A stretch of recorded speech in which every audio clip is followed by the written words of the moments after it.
করো, এ জীবন পূর্ণ করো দহন দানে, আগুনের পরশমণি ছোঁয়াও প্রাণে। পার হতে আমায় দেখেছো, আর মন ভ্রমরের কাজল পাখি ছবি এঁকেছো। আমি ময়ূরপঙ্খী নাও ভিড়িয়ে তোমায় দেখেছি, আর প্রবল দ্বীপের পান্না ভেবে যে থেকেছি। তুমি সাত সাগরের ওপার হতে আমায় দেখেছো, আর মন ভ্রমরের কাজল পাখায় ছবি এঁকেছো। আমি ময়ূরপঙ্খী নাও ভিড়িয়ে তোমায় দেখেছি, আর প্রবল দ্বীপের পান্না ভেবে যে থেকেছি।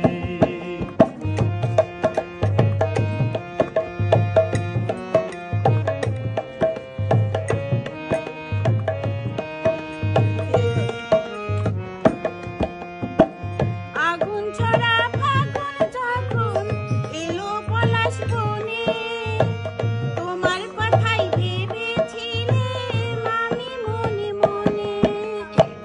আগুন ছড়া ফাগুন যখন এলো পলাশ বনে, তোমার কথাই ভেবেছিলাম আমি মনে মনে।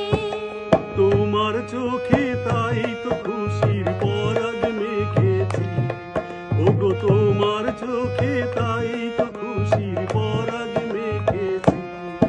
আমি ময়ূরপঙ্খী নাও ভিড়িয়ে তোমায় দেখেছি, আর প্রবল দ্বীপের পান্না ভেবে যে থেকেছি।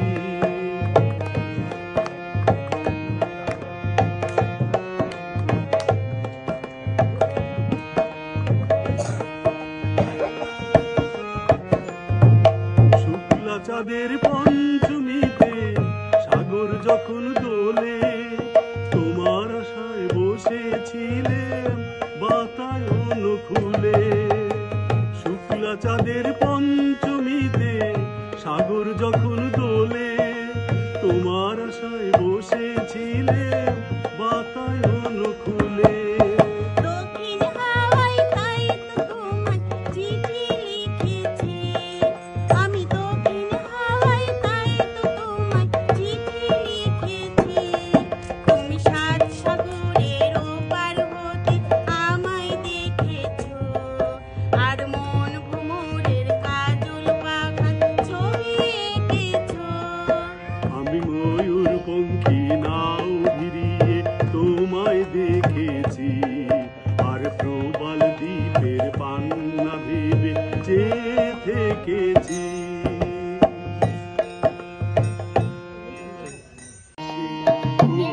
তাহার মতো তুমি আমার কথা শুনে হাসো না তুমি, ধরার ধুলিতে যে ফাগুন আসে, তাহার মতো তুমি আমার কাছে আসো না তুমি। বলির কথা শুনে বকুল হাসে, তাহার মতো তুমি আমার কথা শুনে হাসো না তুমি। ধরার ধুলিতে যে ফাগুন আসে, তাহার মতো তুমি আমার কাছে আসো না তুমি।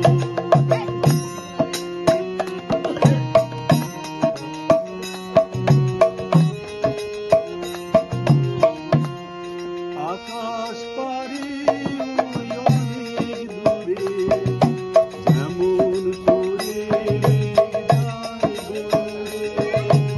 আকাশ পারি অনেক দূরে, যেমন করে যায় বলে। যেমন করে সে হাওয়ায় ভাসে, তাহার মতো তুমি আমার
রেলগাড়ির কামরায় হঠাৎ দেখা, ভাবিনি সম্ভব হবে কোনোদিন।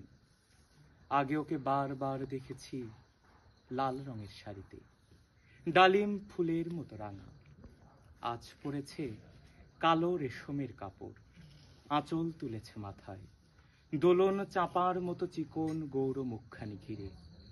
মনে হলো কালো রঙের একটা গভীর দূরত্ব ঘনিয়ে নিয়েছে নিজের চারদিকে, যে দূরত্ব সর্ষে ক্ষেতের শেষ সীমানায় শালবনের নীলাঞ্জনে। থমকে গেল আমার সমস্ত মনটা। চেনা লোককে দেখলেম অচেনার গাম্ভীর্যে। হঠাৎ খবরের কাগজ ফেলে দিয়ে আমাকে করলে নমস্কার। সমাজবিধির পথ গেল খুলে। আলাপ করলেম শুরু। কেমন আছো, কেমন চলছে সংসার ইত্যাদি। সে রইল জানালার বাইরের দিকে চেয়ে, যেন কাছের দিনের ছোঁয়াচ পার হওয়া চাহনিতে। দিলে অত্যন্ত ছোট দুটো একটা জবাব, কোনোটা বা দিলেই না। বুঝিয়ে দিলে হাতের অস্থিরতায় কেন এসব কথা। এর চেয়ে অনেক ভালো চুপ করে থাকা। আমি ছিলাম অন্য বেঞ্চিতে ওর সাথীদের সঙ্গে। একসময় আঙুল নেড়ে জানালে কাছে আসতে। মনে হলো কম সাহস নয়। বসলুম ওর এক বেঞ্চিতে। গাড়ির আওয়াজের আড়ালে বললেন মৃদুস্বরে, কিছু মনে করো না। সময় কোথা সময় নষ্ট করবার। আমাকে নামতে হবে পরের স্টেশনে। দূরে যাবে তুমি, তাই যে প্রশ্নটার জবাব এতকাল থেমে আছে শুনবো তোমার মুখে। সত্য করে বলবে তো? আমি বললেম বলবো। বাহিরের আকাশের দিকেই তাকিয়ে শুধলো। আমাদের গেছে যে দিন একেবারেই কি গেছে, কিছুই কি নেই বাকি। একটুকু রইলেম চুপ করে। তারপর বললেন, রাতের সব তারাই আছে দিনের আলোর গভীরে। খটকা লাগলো, কি জানি বানিয়ে বললেম নাকি। ও বললে, থাক এখন যাও ওদিকে। সবাই নেমে গেল পরের স্টেশনে। আমি চললেম একা। ধন্যবাদ।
এসেছিল সোনার কন্যা মেঘে বরণ কেশ, ভাটি অঞ্চলে ছিল সেই কন্যার দেশ। দুই চোখে তারা হারে কি মায়া, নদীর জলে পড়লো কন্যার ছায়া। এখন তাহার কথা বলি, তাহার কথা বলতে বলতে নাও গড়াইয়া চলি। এখন তাহার কথা বলি, তাহার কথা বলতে বলতে নাও গড়াইয়া চলি। কন্যার ছিল দীঘর চুল, তাহার কেশে জবা ফুল। কন্যার ছিল দীঘর চুল, তাহার কেশে জবা ফুল। সেই ফুল পানিতে ফেলা কন্যা করলো ভুল। ও কন্যা ভুল করিস না, ও কন্যা ভুল করিস না। আমি ভুল করা কন্যার লগে কথা বলবো না। একদিন পাও পাও করে বড় হবে আপনাদের সন্তান। এই সন্তান সমসাময়িক যারা আছে, এই সমস্ত সন্তানেরা সুস্বাস্থ্যের একজন অধিকারী হোক। ঈশ্বর তাদের বিদ্যা বুদ্ধি ভরপুর করুক, এটা আমার পক্ষ থেকে তাদের প্রতি আশীর্বাদ। আর আপনারা একটু আশীর্বাদ রাখেন। আর আমি বগুড়ার আর কি গান গাবো? আমি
কিন্তু এত স্মার্ট আমি চিন্তা করি নাই।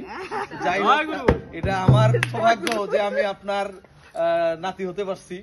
হয়তো বা আপনার নাতনির আগে যদি আপনার দেখা পাইতাম তাহলে আপনার নাতনি হতে পারতো। যাই হোক, আসলে অনুভূতি ব্যক্ত করার মতো ভাষা আমার এই মুহূর্তে নাই। আমার বাবার স্বপ্ন ছিল যে ছোট পরিসরে এরকম একটা অনুষ্ঠান করবে। তো আজকে বাবার স্বপ্ন পূরণ হয়েছে। আর ছোটবেলা থেকে আমার স্বপ্ন ছিল বাবা আমার স্বপ্ন যেন আমি পূরণ করতে পারি। জানি না তাদের স্বপ্ন কতটুকু পূরণ করতে পেরেছি, তবে এটাও আমার বাবার একটা স্বপ্ন ছিল যে আমার শ্বশুর বাড়ির লোকজনদের সাথে গ্রামবাসীদের মিলে একটা ছোট পরিসরে ছোট একটা সঙ্গীত সন্ধ্যার আয়োজন করবে। আজকে তো আমার বাবারও স্বপ্ন পূরণ হলো। সেই সঙ্গে আজকে যারা এখানে সঙ্গীত পরিবেশন করলো সবার প্রতি আমার অশেষ কৃতজ্ঞতা এবং সবার জন্য শুভকামনা। ধন্যবাদ। সন্ধ্যা তো আর নেই, শুভরাত্রি। আমি একটি ছোট্ট কবিতা আবৃত্তি করছি। অমলকান্তি। অমলকান্তি আমার বন্ধু। স্কুলে আমরা একসঙ্গে পড়তাম। রোজ দেরি করে বাড়ি আসতো, পড়া পারতো না। শব্দরূপ জিজ্ঞেস করলে এমন অবাক হয়ে জানালার দিকে তাকিয়ে থাকতো যে দেখে ভারী কষ্ট হতো আমাদের। আমরা কেউ মাস্টার হতে চেয়েছিলাম, কেউ ডাক্তার, কেউ উকিল। অমলকান্তি সেসব কিছুই হতে চায়নি। সে রোদ্দুর হতে চেয়েছিল।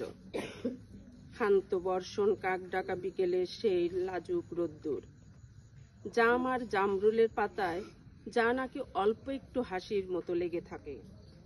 আমরা কেউ মাস্টার হয়েছি, কেউ ডাক্তার, কেউ উকিল। অমলকান্তি রোদ্দুর হতে পারেনি। সে এখন অন্ধকার একটা ছাপাখানায় কাজ করে। মাঝে মাঝে আমার সঙ্গে দেখা করতে আসে, চা খায়, এটা ওটা গল্প করে, তারপর বলে উঠি তাহলে। আমি ওকে দরজা পর্যন্ত এগিয়ে দিয়ে আসি। আমাদের মধ্যে যে এখন মাস্টারি করে, অনায়াসে সে ডাক্তার হতে পারত। যে ডাক্তার হয়েছিল, উকিল হলে তার এমন কিছু ক্ষতি হতো না। অথচ সকলেরই ইচ্ছে পূরণ হলো, এক অমলকান্তি ছাড়া। অমলকান্তি রোদ্দুর হতে পারেনি। সেই অমলকান্তি রোদ্দুরের কথা ভাবতে ভাবতে ভাবতে যে একদিন রোদ্দুর হয়ে যেতে চেয়েছিল। ধন্যবাদ সবাইকে। বলি ও নদী আর দু মুঠো চাল ফেলে দে হাড়িতে।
কবিতাটি কিছু অংশ আবৃত্তি করে শোনানোর চেষ্টা করব। অজানা সমুদ্র তীর, অজানা সে দেশ, সে থাকার লাগি উঠিয়াছে জাগি, ঝটিকার কণ্ঠে কণ্ঠে, শূন্যে শূন্যে প্রচন্ড আহ্বান, মরণের গান উঠেছে ধনিয়া পথে নবজীবনের অভিসারে। ঘোর অন্ধকার, যত দুঃখ পৃথিবীর, যত পাপ, যত অমঙ্গল, যত অশ্রু জল, যত হিংসা হলাহল, সমস্ত উঠিচ্ছে তরঙ্গিয়া, কুল অলঙ্ঘিয়া। ঊর্ধ্ব আকাশের ব্যঙ্গ করি, তবু বেয়ে চড়ি তরি, সব ঠেলে যেতে হবে পার, কানে নিয়ে নিখিলের স্বর্ণ অলঙ্কার। নমস্কার সবাইকে। আংশিক